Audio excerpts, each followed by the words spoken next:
Hey guys, it's Rasha Christy South, and today I'm going to talk about an article that was published by NBC, an opinion piece called On Easter Sunday, Christians Must Remember How Easily and Often Our Faith is Used to Defend White Supremacy by Jonathan Wilson Hartgrove. Saying that, as a white evangelical in America, I can't celebrate Easter in 2018 without working to reclaim the concept of redemption. So he talks about that quite a bit in this article. Let's get on to it. And we have the thing on the Ku Klux Klan carrying torches. This is a Ku Klux Klan rally on August 17th, 1963. I don't know why he chose this picture in particular, because it has nothing to do with Easter. Anyways, it says that Easter Sunday, when Christians around the world celebrate the resurrection of Jesus Christ, is also not accidentally a tragic anniversary of an American in American history. On Easter Sunday, 1873, 45 years ago, hundreds of white men in Colfax County, Louisiana, took up arms Sunday morning, worship services, and marched to their county courthouse to reclaim the control of the local governments from the representatives who have been democratically elected by black and white people voting together. Standing their ground in hopes that federal reinforcements would arrive in time, every defender of democracy at Colfax County was murdered. White Democrats around the South took their cue from this violent coup d'etat and developed the Mississippi Plan, which capitalized on the narrative of white fear to suppress black political power in the presidential election of 1876 and overturn Reconstruction through a compromise with Republican President Rutherford B. Hayes. This white supremacy campaign was also known as the Redemption Movement. Alright, so a couple of things to go. Alright, so there's a couple of things to think about in this. So, first, we need to talk about the fact that this happened on Easter. So, while this is obviously a very tragic event and horrible, it doesn't seem that this was a theologically motivated attack. There have been tons of times in history where people go and they attack on holidays such as Easter or Christmas because they know that the people that they're going to attack are going to be unprepared. You have George Washington and his march. When he sailed across the Delaware River and attacked the British. I think there was another time during World War II where I think we attacked the Germans or the Germans attacked us on Christmas Day. So, the reason this is because, people are celebrating. People are not really thinking about defending themselves, so they are completely caught off guard. And plus, people also gather in larger numbers during this time. So, while it's very sick and horrible, attacking on major holidays such as Easter or Christmas are very strategically advantageous. Now, what he sort of talks about is he talks about it being called the Mississippi Plan, but he talks about it becoming the Redemption Movement. Now, I think that's really what the crux of the argument focuses around on. Now, the word redemption actually has been used in a lot of different ways. Many of the times it's not theological. For example, we have the redemption movement where we talked about, when you talked about going from the gold standard to sort of what we have now. You have it being used in a lot of ways, so I don't see why this is all supposed to be theologically used. Alright, continuing on with the article. A white son of the South, I didn't learn this history when I was growing up. Without question, I got up before sunrise every Easter morning and went out to the graveyard behind our Southern Baptist church to hear the redemption story of how Jesus died to save us from our sins and then rose again. Despite all odds, redemption was a story of hope. As a child, I couldn't have imagined it being used as a justification for terrorism. Well, again, I think you're conflating, the redemption that's used in a theological setting with redemption, which is used in a lot of other different ways.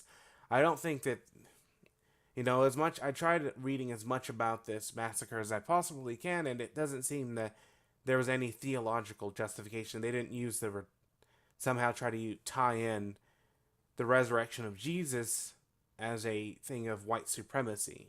Jesus was Jewish, after all. But faith stories have the power to catalyze movements for good as well as for evil in the world. Any serious attempt to grapple with American history must acknowledge that faith has played a role on both sides of major struggles among abolitionists and defenders of slavery in the 19th century, among civil rights activists and segregation in the 1950s and 60s. Well, he's right about that.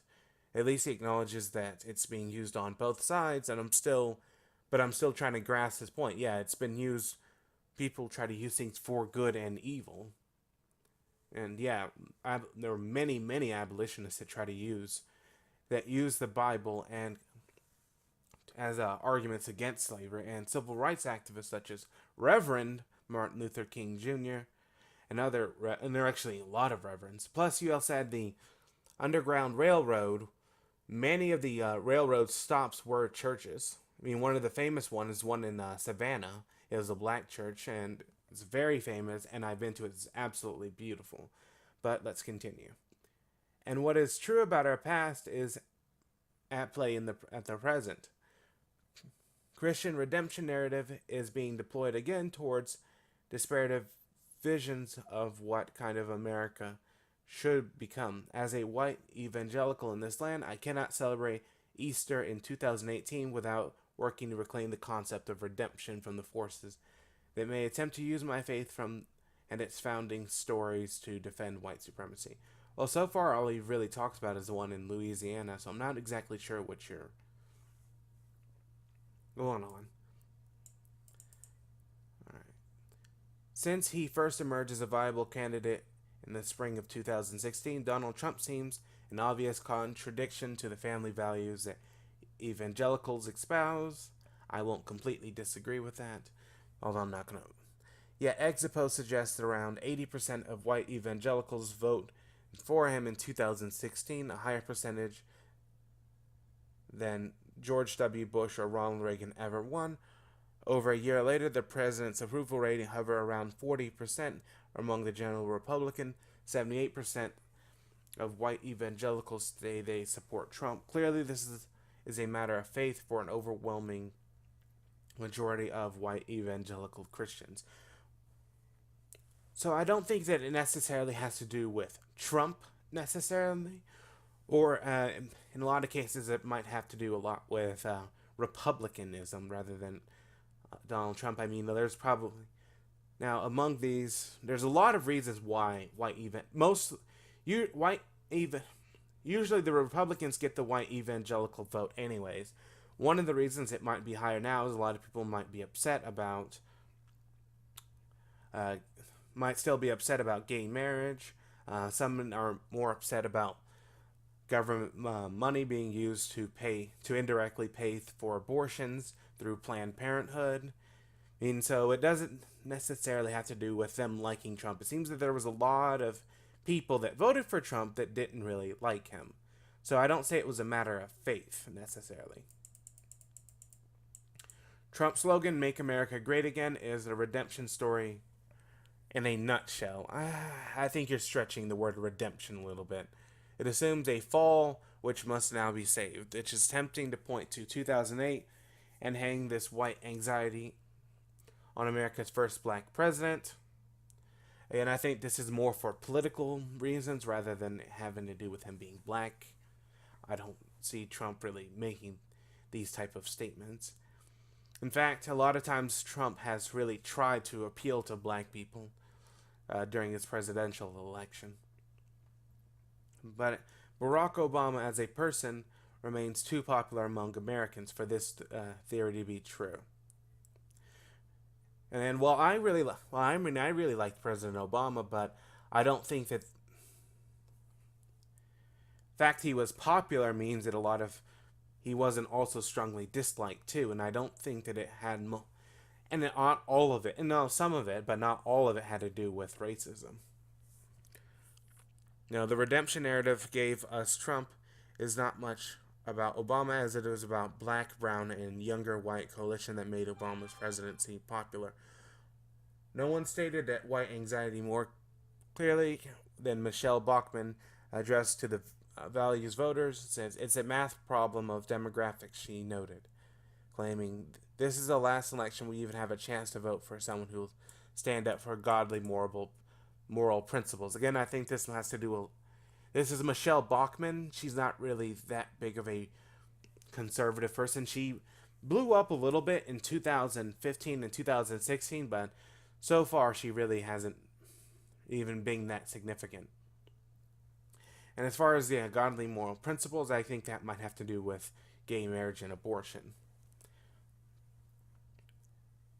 As in Colfax County 145 years ago, faith didn't moderate white evangelicals to hold political power in 2016. It fueled their resolve to maintain control by any means necessary.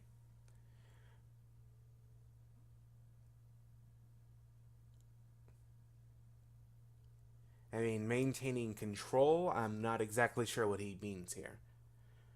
But this Easter in America, we also have the opportunity to recall a very different redemption narrative rooted in the love of Jesus and the Baptist church that raised him. The Reverend Martin Luther King worked tirelessly with the Southern Christian Leadership Conference in the 1960s to expand civil rights, voting rights, and human rights, both in the South. And the SCLC's slogan was also redemption, to save the soul of America. Yeah, well, I agree with that, and that's pretty good. Alright, it says, like Jesus, King too was murdered. King died 50 years ago this week while seeking to build a cross-racial coalition to address inequality in America through a poor people's campaign. In a redemption story, every crucifixion demands a resurrection. Again, I think you're going in more the literary types of redemption as opposed to the theological redemption. We who believe in the love and justice in America this Easter must reclaim redemption from those who would use it to prop up white nationalism and bigotry. To fail to do this is not to dishonor the memory of King and the defenders of democracy in Colfax County. It is to reject the life and witness the resurrection of Jesus, whom Christians worship today. I really don't see how you're tying Martin Luther King into this. Are you trying to tie this into the Colfax massacre? Because I really don't think that was going on. And also, I'm not sure that Dr. King